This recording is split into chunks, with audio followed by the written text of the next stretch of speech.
Hello, real estate sellers and buyers. This is your favorite real estate agent, Pete, and I want to go over some basic concepts here as short as I can to give you the overview and not drag it out. This video can be helpful for you to understand some of the logic of the contract. And the idea is that if you learn this before you're actually negotiating, you've got this part out of your brain and you can think more about the terms and dates that matter to you, price and things like that. Um, no matter what, each contract is written for the property, for the buyer, for the seller specifically. So all of this will vary. What you're going to see from me is some generic choices that I make that most contracts contain. And this again is more a teaching moment to have you get the concepts overview than it is actually make a decision. So please don't cut and paste this and say Pete wrote a contract for me because it's not the point of this video. I love questions. I love feedback. So you can call, text, or email anytime. If you want to dig into one of these paragraphs or a question about it, I'm always happy to help. The contract's been written by the Colorado Real Estate Commission, and agents and buyers and sellers can edit what you see in blue. So this is typically a buyer will write an offer that's sent to the seller. This is the date it was written. Here's the buyer's name. Address goes in here. I'm going to speed through boring things and unlikely things. Inclusions would be you write in here things like washer, dryer, refrigerator, stove, microwave, because those things can be moved out of a property, so they have to be written in there as an inclusion. Exclusions are in here, and you can exclude things that you want to take with you that are attached to the wall. So let's say you have a chandelier that you've loved, you've had it your whole life, or your family did.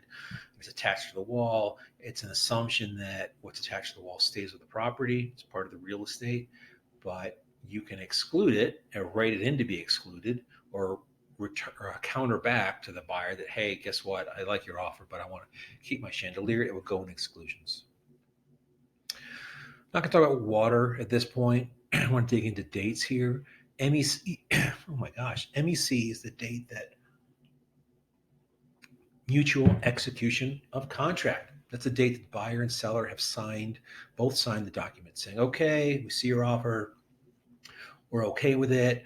I'll sign it. You sign it. Cool. We're under contract. That date, not the date is written, but the date that both parties finally sign is the date that the contract dates start here. That's what MEC means. I left MEC dates in here so you can understand kind of the spread of dates and not actual days. It's easier to take a look at this. So earnest money can be delivered 2 days after it's signed. You have 10 days to review the title, make sure the seller really owns it. There aren't weird exclusions or encroachments on the property, and the buyer is clear to buy a home, doesn't have like a judgment against them. And then we can object to that. You can be objected to. Off record things are things like maybe there's a handwritten lease for someone to graze cows in the backyard, and it's not recorded by the title company. So that's what an off record title issue would be. Hopefully, within 10 days, we've looked at everything that matters. And by day 14, all parties have said, this is cool, I can live with it. HOA, association documents deadline, just means the buyer has a right to see, and seller will provide HOA docs like rules, regs, balance sheet, things like that. By day 10, and the buyer can say, whoa, I didn't realize I can't have a dog here. This is a common issue. So by day 11, they could say, guess what? If my dog is too big or I have too many dogs, I can't buy the property. And they could have a right to terminate.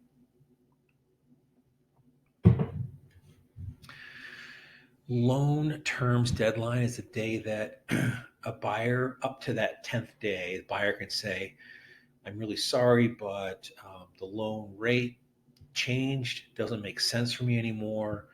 Maybe I had to buy a car and I can no longer afford the home. This is where the buyer has a subjective chance to say, dear seller, I'm sorry, we're in a contract, but it turns out the loan will not make sense for me. I can't get a loan that makes sense for me. And it's my buyer decision to terminate at this point. And I'm really sorry about that. Hopefully they've done more of the homework in the beginning before this happens and the agents talk to the lender and everyone feels better about the loan. But that's what this 10 days is, because you write an offer and you want to make sure you're okay with all terms of the loan. That's when the buyer's subjective decision to terminate ends. After day 10, 11 through 25 in this situation, the buyer can't say, I don't like it anymore, but the lender can say, guess what? They don't qualify. We tried everything we could for 20 days, and it turns out that we can't get the credit high enough, or their job history wasn't enough for the underwriter. I mean, there's a bunch of wild cards in getting a loan. And the lender can say up to day 25 in this situation that, hey, the buyer can't afford it, so we're terminating. The buyer has the right to earnest money at that point in the termination. After day 25, the buyer can't say, I don't like it, I want money back, because they really had their window for that. Appraisal, let's make sure that the home, if they're getting a loan, appraises for the contract amount. If you're writing a contract for 500, the house is worth 450. Um, the lender isn't going to give a loan more than its value, and the buyer isn't likely going to spend 50 grand over its value. So the buyer can terminate an appraisal objection, or say, hey, seller, you know what? I've got 10 grand. So if you could drop it to 460, I'll get the 450 loan, and I'll bring 10 grand on top of that. It's a very short story of an appraisal objection, but that's the concept. Surveys are uncommon. I'm just going to move on. But if you worry about boundary lines or where the property is, that's what that's for. And just call me about that one. I want to keep focused on this because it's a lot. Inspection objection. Buyer has in this situation 7 days to say, hey, seller, we looked at the house, inspector, sewer guy, and radon guy all took a look at the house, and we know what we're up against, and we can live with this many things. But there's a couple things, I can't do this visually. There's a couple things we can't accept. Let's say it's got a broken sewer line. Let's say the electrical panel looked okay on the outside, but it's a total hot mess. The sewer can be 10 grand. The panel can be 4 grand for the panel alone. So these are big ticket items, and they're safety items. This buyer may say, look, seller, we'll live with these cracks in the floor and peeling paint or whatever the situation is, but we want these things fixed. That's the buyer's objection, to say, hey, seller, we want these two things fixed, or 3 or 4 or 5. The seller can then say, great, thank you, I'll fix them. Those are things I have to fix anyway to sell the home, so no problem, we'll do it. Oftentimes the seller will come back and say, you know what, we hear you on the panel and the sewer, but I'm not gonna repaint the porch, or some other thing that doesn't seem as life threatening. And the seller may say, I'll do these two things only, or I'll give you do two things, give you some money, or I'll give you some money. I don't want to deal with any of this stuff. That back and forth is a negotiation over the inspection items. If it does not come to where buyers and sellers are happy by, in this situation, the 9th day, the inspection resolution deadline, the contract automatically terminates, and that's that. Buyers entitled to earnest money, home go back on the market, blah blah blah. If the buyer walks into the home and there's like 38 things they did not see when they saw the home, and it becomes overwhelming to them, and they feel like they can't ever live with a home with all these problems, even if the seller fixes a lot of them, they can just say, wow, this was such a mess. We did not understand what we're getting into. We just want to terminate. And they can do that, in this case, line 30 here on day 7. Not as common. The objection is super common and most resolved, but that's how this goes. Due diligence document delivery deadline is just if there's a document that is promised in negotiation, like, hey, we've got these new windows. I know you don't know the brand, but I've got a 10-year warranty on the windows. The buyer may say, like, that's cool, but I want to see the warranty. Sorry. I want to see the warranty. And they can make that a term of the contract. So they put that in the due diligence delivery docs. Oh my God, I'm fumbling. That's too many D's in a row. And they can look at it and say, wow, this warranty is garbage, or it doesn't exist, right? And the buyer can say, I'm terminating because I don't like the windows and there isn't really a warranty I can live with. Uncommon, but that's what that's for. The closing date is typically 30 days. Possession date, it's the cleanest way to do it is to have possession on the same day. There are situations where the seller would stay in a home after the closing and become a tenant, and the buyer become a landlord. And I could talk for 3 hours on that one. So that's a call Pete one. So let me know if you want to talk more about what that looks like. Acceptance deadline, you just normally say, hey, today's Friday at 5. I'd like to know by Saturday at 3 if you're going to accept my offer. Okay, made it through half of it. The dates are kind of cover a lot of it. Next is price. How am I doing? 10 minutes. Okay, not horrible. This shows you a picture of what the buyer looks like financially, or what their offer is going to be financially. So they're going to say, hey, we'll pay 500. We're great with that. And seller, I see you advertised that you wanted $5,000 in earnest money held by the title company. Buyer here is saying, no problem, we can do that. The buyer is telling the seller, we're getting a loan for 450. And that means that the buyer will bring on the closing day $45,000. This earnest money is held by title, and if the buyer goes forward, it's applied towards the closing purchase. So this $5,000 is like think of it as a deposit. And if the contract terminates over one of these issues within its deadlines, typically the buyer is entitled to their earnest money. Earnest money is a whole nother subject at times, but that's the spirit of all this. So if you get in a dispute over earnest money, want to know more about that, it's a call Pete thing.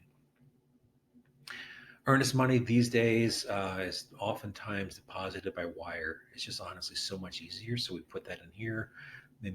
Buyer may want to bring a personal check to the title company, but that's less common.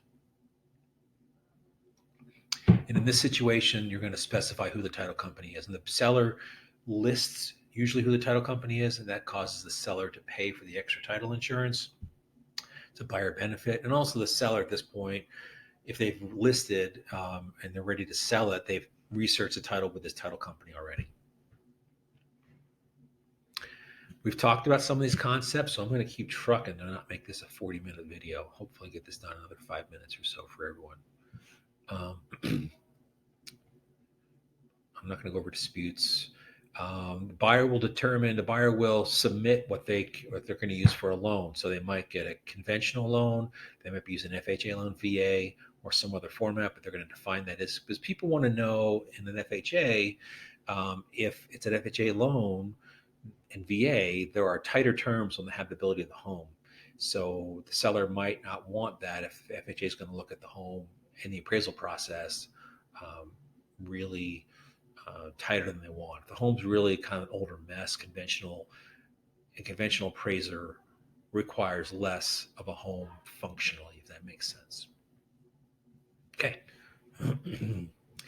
5.2.1 is the only thing I read to buyers and sellers. And if it's important, if the buyer's going to pay for the purchase with a loan, the contract is conditional upon the buyer determining buyer's sole subjective discretion whether the proposed new loan's payments, interest rate, and conditions, blah, blah, blah, are satisfactory to the buyer.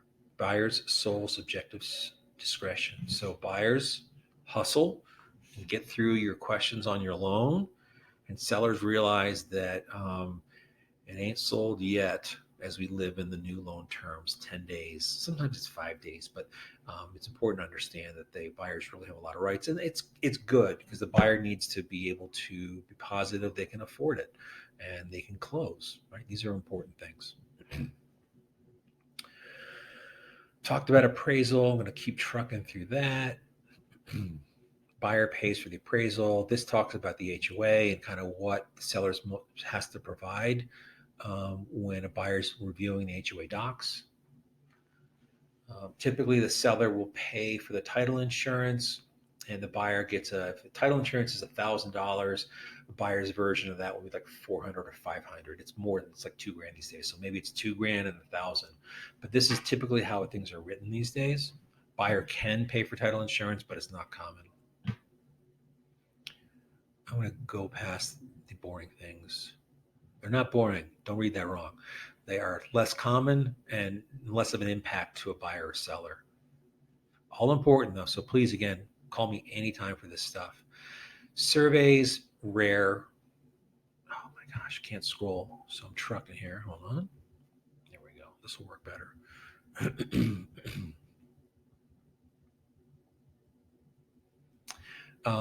Inspection, talked about that already. Insurability, I don't think I mentioned that. The buyer has a right to make sure they can afford the insurance and that the home is insurable. So that might be if it's the end of a runway, there's no insurance, or it's too close and too low in a floodplain, there could be flood insurance, or the roof is just trash and the insurer is not going to insure the value of that roof, so it's not really insurable to the buyer. Uh, Due diligence docs we've talked about. I'm not going to talk about a conditional sale, less common. Lead-based paint. Excuse me.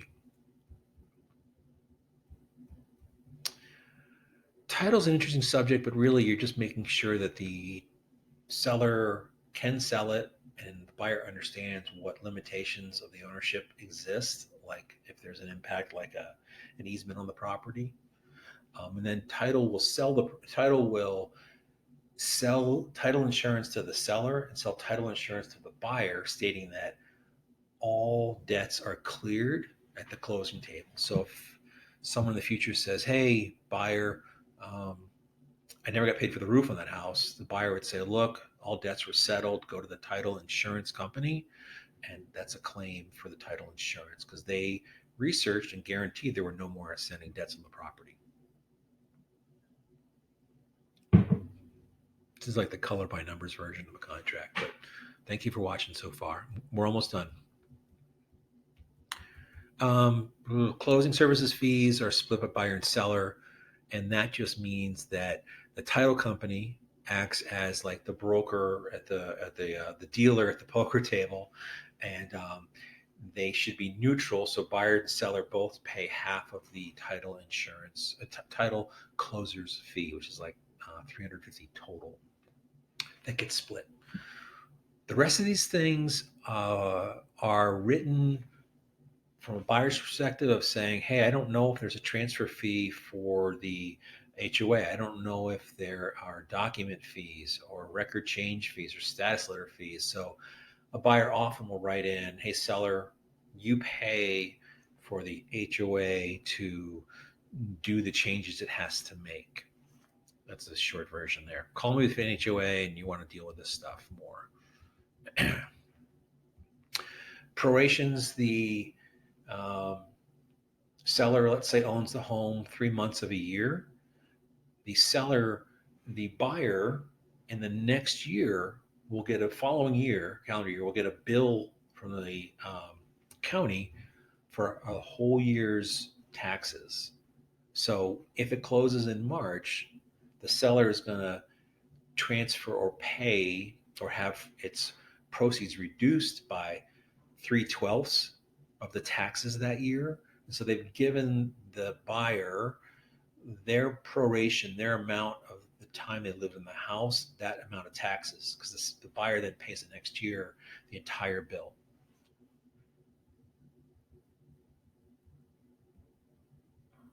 These contracts are not written in a foreign language. I think they're written pretty well. So I always will recommend reading over it.